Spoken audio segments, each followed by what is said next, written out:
básicamente nuestro contenido del seminario va a ser epidemiología, fisiopatología, clínica, diagnóstico clínica, diagnóstico con exámenes complementarios y humanidad. Bueno, iniciando con el concepto, es una enfermedad grave caracterizada por daño agudo a los riñones asociado a alteraciones en las células de la sangre, lo que va a ocasionar la trombocitopenia y la anemia. En la epidemiología, se tiene que saber que hay tres tipos de síndrome urémico hemolítico: el típico, el atípico y el secundario.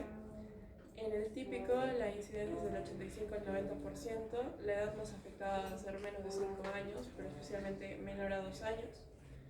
Lo causa la E. coli O157H7, es decir, la toxina Shiga.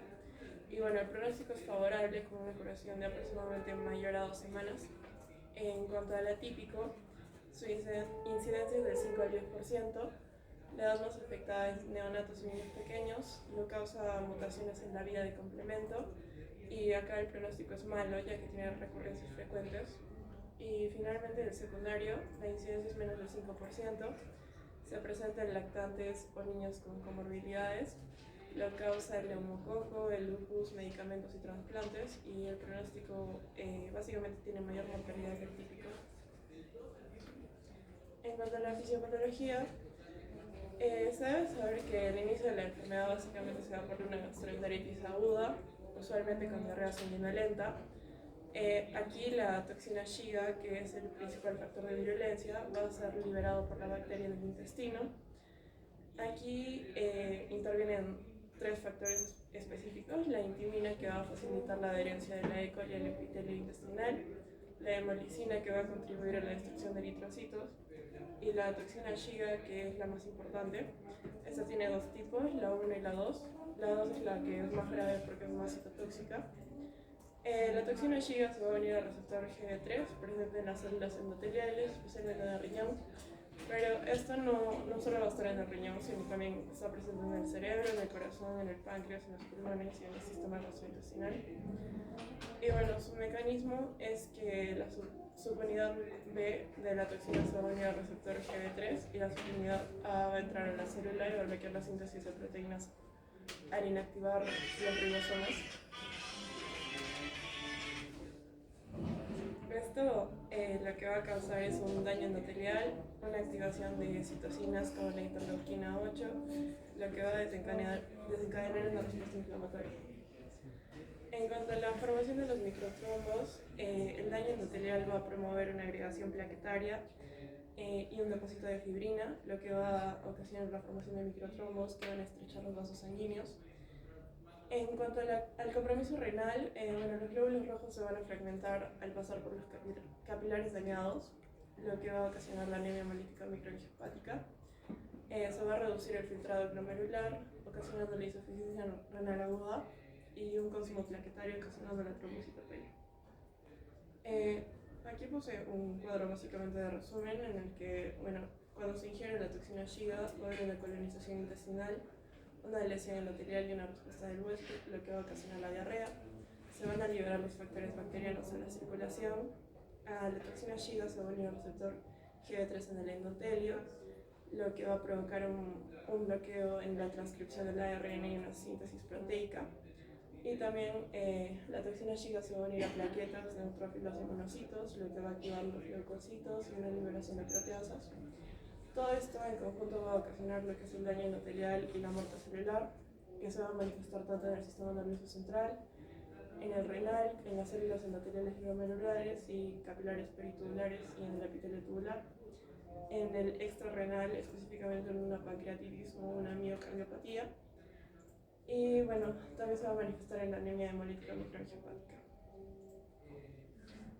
En cuanto a la clínica, se debe saber básicamente que hay una tríada en específico, que es la anemia hemolítica microangiopática, la trombocitopenia y la lesión renal aguda.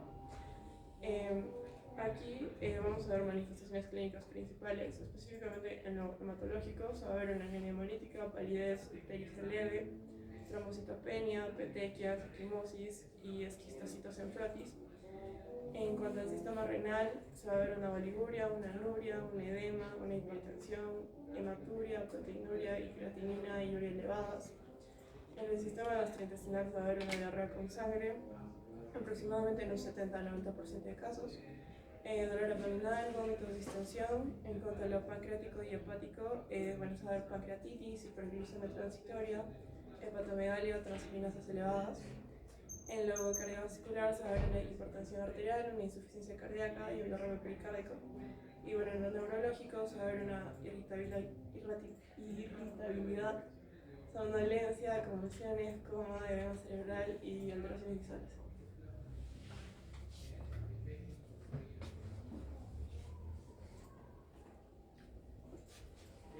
Ya bien, ahora vamos a hablar acerca del diagnóstico clínico, los exámenes complementarios y el manejo.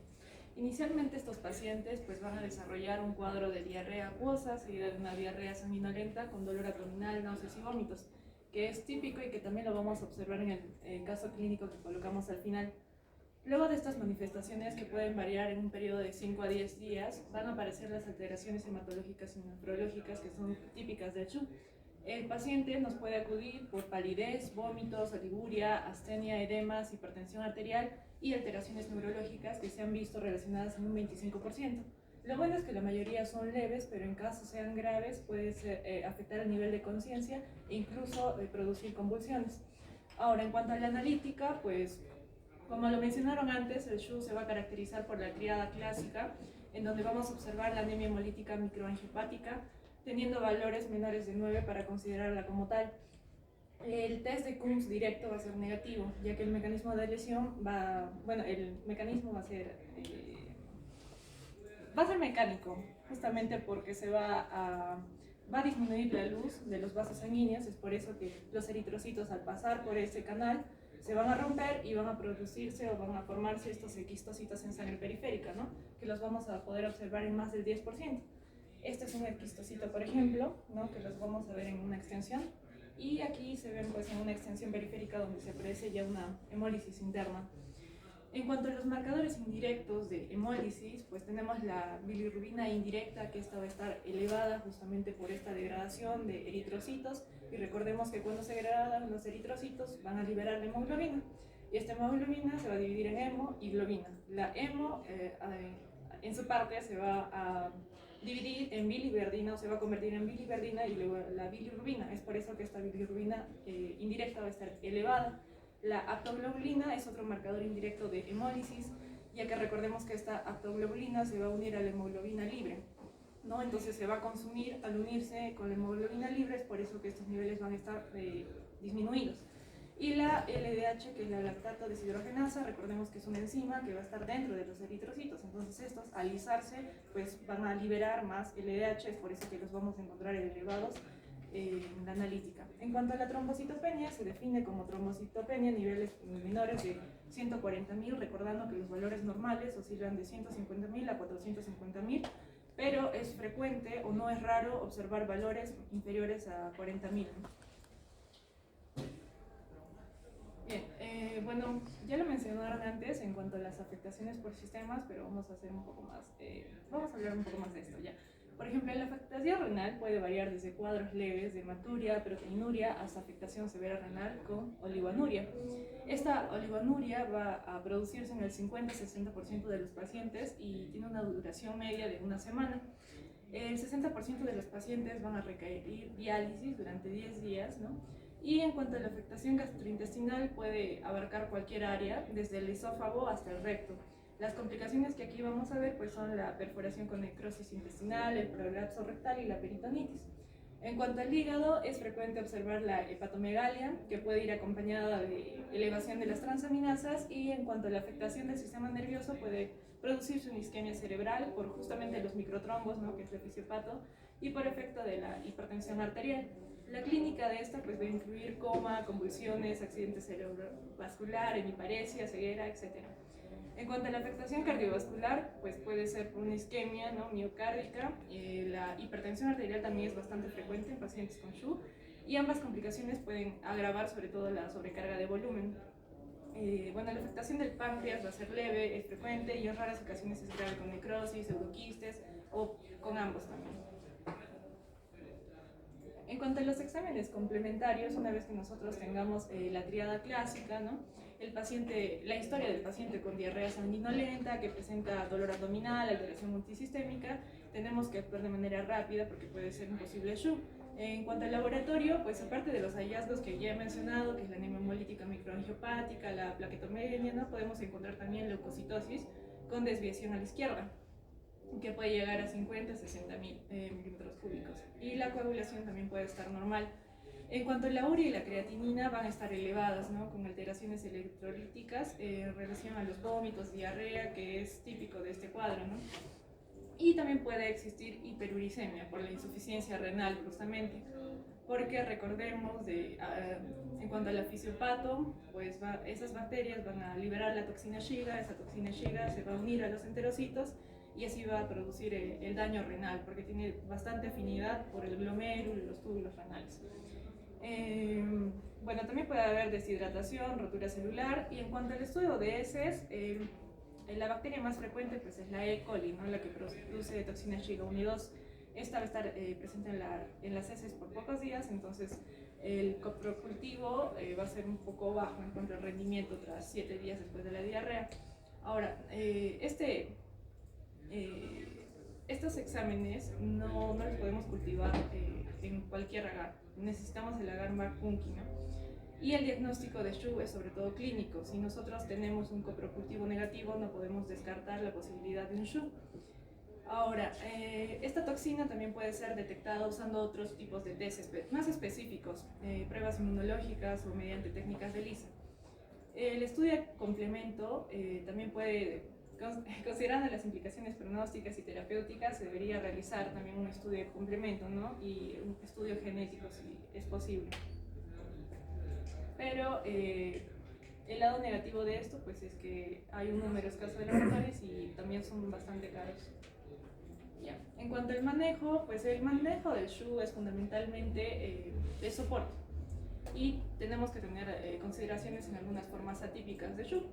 En cuanto a las medidas generales, pues sobre todo hacer monitorización cardiorrespiratoria, valoración de soporte respiratorio, ¿no? Valoración neurológica. En cuanto a la insuficiencia renal, que es típica también, sobre todo tener un control estricto de hidroelectrolítico, un sondaje vesical inicial para cuantificar la diuresis, si está en oligonuria, anuria, y valorar también la administración de líquidos, ¿no?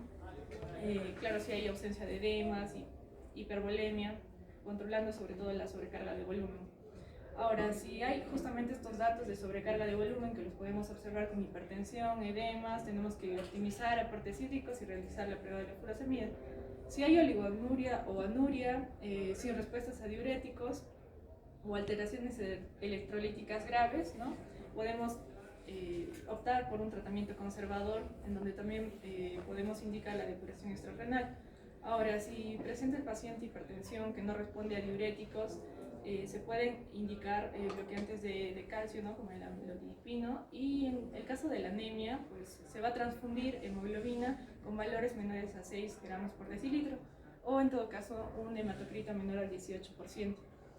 La trombopenia, trombocitopenia, tenemos que evitar las transfusiones de plaquetas, salvo sangrado activo o realización de técnicas invasivas.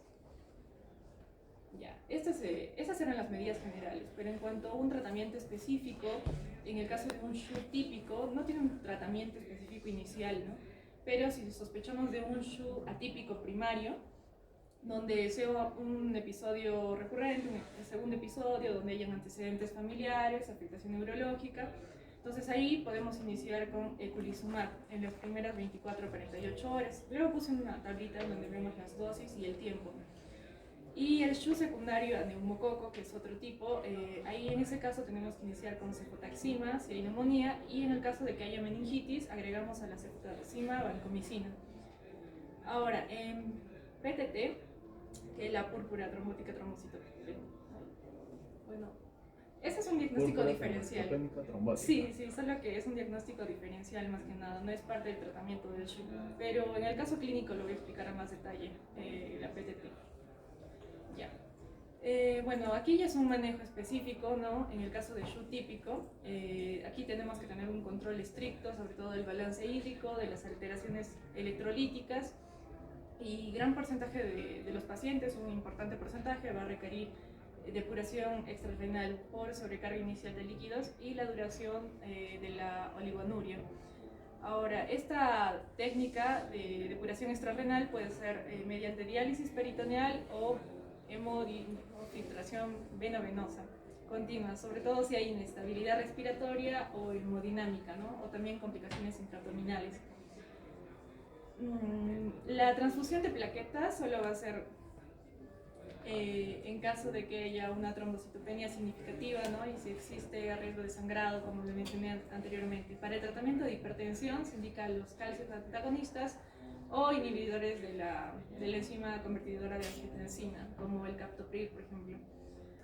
Pero esta debe evitarse, mejor dicho, en las primeras fases, porque van a provocar sobre todo lo que es la disminución del flujo sanguíneo renal, entonces esto va a agravar el cuadro. Ahora, los antibióticos en este caso no van a estar indicados solo si hay signos de infección grave asociada, utilizando aquellos que no liberan toxinas, como por ejemplo el meropenem, acitromicina y eso. En el caso del SHU secundario, una infección por Streptococcus pneumoniae, la infección debe tratarse con cefotaxima en el caso de neumonía y, como les mencioné antes, en caso de meningitis le agregamos vancomicina, ¿no?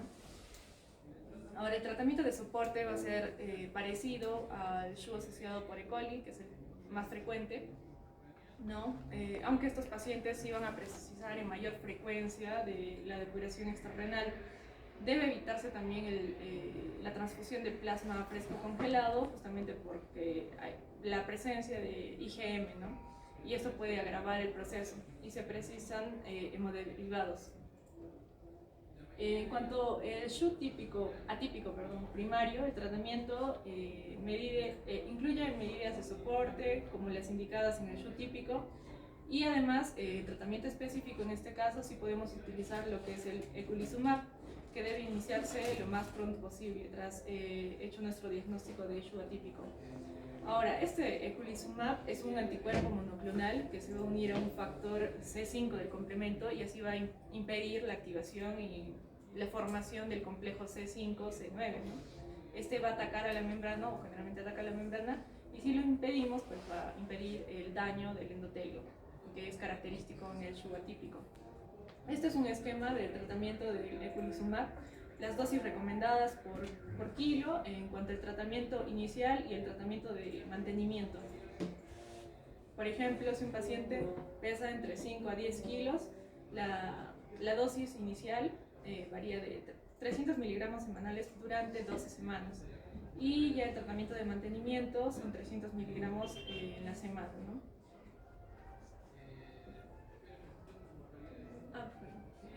Ahora les vamos a presentar el caso clínico.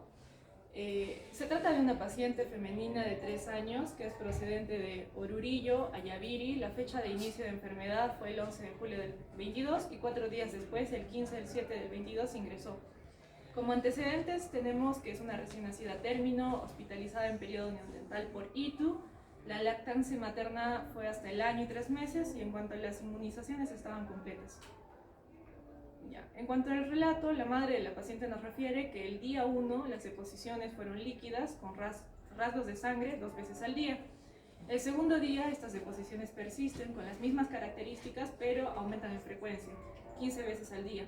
Además que estaba irritable y sensible al cotrimoxazol, ¿no? Trimetoprim sulfamethoxazol cada 6 horas.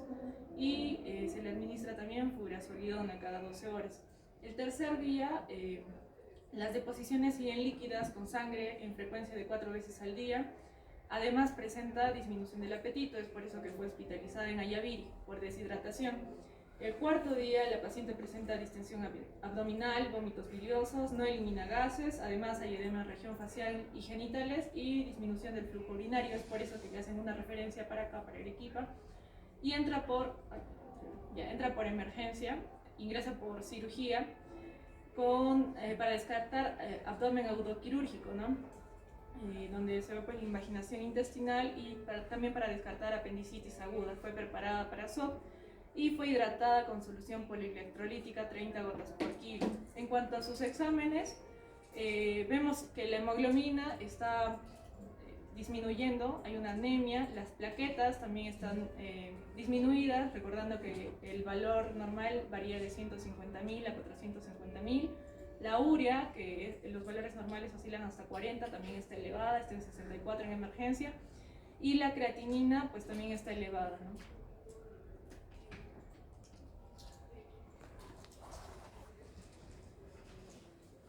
Bueno, como posibles diagnósticos, en primer lugar pusimos síndrome hemolítico urémico típico. Es el diagnóstico más probable ya que la paciente tiene la triada clásica, que es la anemia hemolítica, microencefática, la trombocitopenia y la insuficiencia renal aguda. Se ve que tiene una diarrea con sangre como pródromo, lo que sugiere una infección por toxina Shiga. La creatinina y la urea están elevadas, lo que significa que tiene un daño renal. Hay una plaquetopenia significativa, tiene un edema facial genital, que también puede ser un síndrome nefrótico asociado. Y bueno, la edad típica que nuestro paciente tenía 3 años y justo es una presentación estacional compatible que es menor de 5 años. Otros posibles diagnósticos, pero ya descartados, que pusimos fue invaginación intestinal.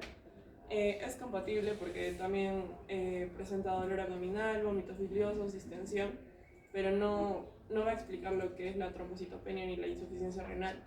En la colitis infecciosa, esto también puede causar diarrea con sangre, fiebre, dolor abdominal, pero tampoco puede causar trombocitopenia ni falla renal. Ya, el otro diagnóstico diferencial que consideramos es la PTT, porque recordemos que no es la única enfermedad relacionada con estos síntomas. Por ejemplo, la PTT básicamente se da por una deficiencia de la enzima ADAMS13. Esa enzima se va a encargar de clivar o cortar los fragmentos del factor de von Willebrand. Entonces recordemos que ese factor de von Willebrand lo que va a hacer es unir a las plaquetas. Entonces, si no existe o si hay una deficiencia menor al 5% de esta enzima, no va a haber quien clive o quien corte este factor de von Willebrand, por lo tanto las plaquetas se van a consumir en los trombos.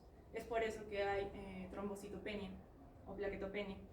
Entonces, descartamos PTT porque uno es más frecuente en adultos, no es tan común en niños, pero también tiene mayor compromiso neurológico que renal, y nuestra paciente sí tiene un compromiso renal grave, ¿no? Además tendríamos que requerir pues la actividad de esta enzima que les menciono para diferenciarla. Es por eso que la descartamos. Y en cuanto a sepsis, pues la paciente sí podría ser una sepsis con SID, ¿no? Una sepsis abdominal, sobre todo por la invaginación o la apendicitis, una peritonitis, pero esta también cursa con trombocitopenia, anemia, falla renal, y esta sepsis grave pues podría activar a la coagulación, una SID, una coagulación intravascular diseminada, y así se explicaría lo que es la anemia, la plaquetopenia y el daño renal multiorgánico. Pero esperaríamos encontrar alteraciones de coagulación, por ejemplo, una ATP, una TPT prolongada, fibrinógeno bajo, es algo que no nos dan en este caso. Y aparte, otro antecedente de importancia en nuestro caso es que la niña tiene diarreas sanguinolentas, entonces esto nos orienta más a un SHUC. Y bueno, tampoco hay datos de un foco, ¿no? De un foco infeccioso sistémico. Es por eso que también lo descartamos. Eso sería todo. Gracias. Muy bien. ¿Preguntas para sus compañeras? Muy bien. Me parece que sí lo han hecho muy bien. Me ha gustado bastante la parte de la fisiopatología, que sí lo hicieron como tiene que ser. Para aclarar algunos detalles, para que no se anden confundiendo, la parte del diferencial también excelente. Puedes poner un poquito al inicio, solo para explicar un par de cosas puntuales. Ahí, en eso. Clásicamente el SHUC que ustedes tienen que aprender y el que tienen que recordar es el típico, es el que está asociado a infección, que es de hecho el que más vemos. Existen los otros, claro que sí, como su compañero ahí lo ha puesto, son menos frecuentes, pero tienen otras evoluciones, y sobre todo el SHUC atípico tiene un poco de relevancia en la edad pediátrica porque es una condición genética. O sea, hay niños que nacen con esto y que tienen el curso evolutivo tal cual. Después de una infección comienzan a tener hemólisis, trombocitopenia y falla renal. ¿Cuál es la diferencia? Que no para. O sea, un SHUC típico tiene un episodio y queda el daño. pero en un paciente atípico la hemólisis ocurre todos los días, todo el tiempo. Tú lo transfundes, se estabiliza y otra vez vuelve a hacer hemólisis. Entonces, es una condición donde, como vemos, hay una alteración del complemento y naturalmente tiene un curso o un pronóstico un poquito más complejo. Las causas secundarias lo pueden encontrar en adultos como en niños. Un ejemplo de esta condición, que como síndrome general se llama microangiopatías trombóticas, es el síndrome HELP, por ejemplo, en obstetricia. Y bueno, también enfermedades como el lupus también se pueden manifestar de esa manera. Muy bien, sigue a continuación un detalle importante, como bien lo pusieron, y creo que es el único grupo que lo puso, es síndrome hemolítico urémico, porque primero ocurre la hemólisis y secundario al daño que genera la hemólisis y la trombosis de los vasos, el paciente termina con falla renal y hace la uremia, ¿no? No es al revés. Siguiente. Sí, pásalo. Aquí está muy bien, todo está muy bien. El compromiso es multisistémico porque justamente tenemos capilares en todos los órganos. Justamente lo mencionaron bien, los dos órganos que son más sensibles a este daño es pues riñón y cerebro, ¿no? Pero en realidad puedes tener manifestaciones en todo lado. Sigue. Aquí estuvo muy bien la explicación de la hemólisis y eso fue, por ejemplo, que lo vamos a ver en el caso. Sigue adelante. En relación al tratamiento, y ahí para que no se confundan, sus compañeras también hablaron del eculizumab. El eculizumab es un anticuerpo monoclonal que se une al complejo de ataque de membrana, que es el complejo C5-C9, y cuando tú tienes un SHU atípico, el complemento está sobreactivado y este complejo de ataque de membrana está todo el tiempo activo y produce daño endotelial y todo el tiempo está haciendo trombosis, y por eso el eculizumab es un anticuerpo que bloquea al complejo de ataque de membrana y para todo, ¿no? Porque obviamente tú no vas a poder cambiar la mutación, ese paciente siempre va a ser así, y normalmente sí es muy bueno. En Perú existe el eculizumab, existe el ravulizumab, que es una generación adicional, pero va muy bien para este tipo de pacientes. Y terminemos con el casito. Un detalle en la evolución, la siguiente. Algo que obviamente ahí ya no cuadraba y algo que fue muy característico es que ese niño estaba edematoso y ya no orinaba, ¿no? Eso es lo que no cuadraba en este niño. Pero un detalle es que este niño fue remitido, o esta niña, perdón, fue remitida acá al hospital, principalmente porque tenía distensión abdominal y sospechaban de una obstrucción intestinal. O sea, ellos lo mandaron a cirugía, no lo mandaron a pediatría. No. El cirujano lo vio, hace lo siguiente, le pidió la ecografía y tenía una invaginación. Una intussuscepción, no sé si se acuerdan o han revisado, pero es cuando un segmento del intestino se mete dentro del mismo intestino y por lo tanto produce obstrucción. Por eso en la ecografía se ve como el signo de la dona, se ve la pared intestinal edematosa con un intestino adentro. Y lógicamente eso produce obstrucción intestinal. Entonces lo que iba a hacer cirugía era entrar a operarlo. Pero cuando vieron los prequirúrgicos, pues ahí es donde dijeron qué está pasando aquí, ¿no? ¿Qué vamos a hacer con la trombocitopenia? No tenía contraindicación absoluta para cirugía, pero por la obstrucción intestinal tuvo que entrar. Hubo dudas, incluso yo entré también a esa cirugía y sí estaba intussusceptado. Cuando el intestino se mete dentro del otro, el intestino está violáceo, morado, y mientras más tiempo incluso puede necrosar. Entonces se resolvió eso y se le puso un catéter de diálisis peritoneal porque ya tenía pinta de que esto no iba a ir bien. Y al día siguiente ese paciente dejó de orinar, tenía creatinina en 4, sus plaquetas bajaron a 5000, tenía hemoglobina de 4, o sea, todo fue a peor desde el principio, ¿no? Pero tuvo los dos diagnósticos. Fue un SHU con intussuscepción. Una cosa muy rara, muy poco frecuente, el único que hemos visto, pero pues ahí está. Pero sí pudo ser una sepsis, por eso me gustó bastante tu diferencial. También podía ser una sepsis y una sepsis explicaba todo. Y lo que había que estudiar era el perfil de coagulación. Muy bien. ¿No hay preguntas? Muy bien.